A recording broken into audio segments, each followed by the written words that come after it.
ఈ గవర్నమెంట్ వచ్చిన తర్వాత 7 నెలల నుంచి మనం తిరుగుతున్నా కూడా సమాధానం ఇవ్వడం లేదు. అది ఏంటంటే జనరల్ ఫండ్ అది ఇంకా డబ్బులు లేవు అది ఇది చెప్తున్నారు.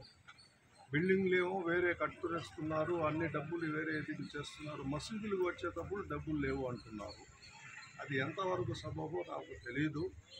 మేము రిక్వెస్ట్ చేస్తున్నాం ఈ గవర్నమెంట్కి, నారాయణ గారికి కావచ్చు, అబ్దుల్ అజీజ్ గారికి కావచ్చు, వక్ఫ్ చైర్మన్ గారికి, చంద్రబాబు నాయుడు గారికి, సనాతన ధర్మం కాపాడే పవన్ కళ్యాణ్ గారికి, అయ్యా మీరు మసీదులకు వర్క్ ఆర్డర్ ఇచ్చి ఆపడం ఎంతవరకు సబబో అది కొంచెం ఆలోచించాలి.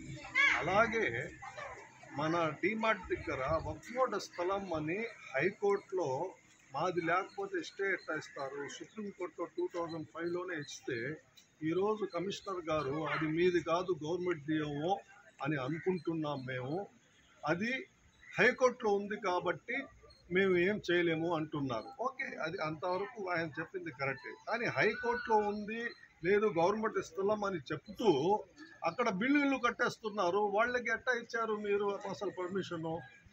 అరే వక్ఫ్ బోర్డుది లేదు మీరు అనుకున్నట్టు అని అనుకుంటాం, కానీ మా దగ్గర అన్ని పేపర్లు ఉన్నాయి, ఇది వక్ఫ్ బోర్డుదే. మీరు గవర్నమెంట్ది అంటున్నారు. గవర్నమెంట్ది ఉంటే ప్రైవేట్ వాళ్ళు వచ్చి ఇల్లు కట్టేవచ్చా? అంటే ఎవరు ఎంత డబ్బులు తీసుకొని ఇక్కడ పర్మిషన్ ఇచ్చారు అనేది మనం ఇక్కడ విచారణ చేయాలని కోరాం. సరే, ఆయన విచారిస్తానని చెప్పారు.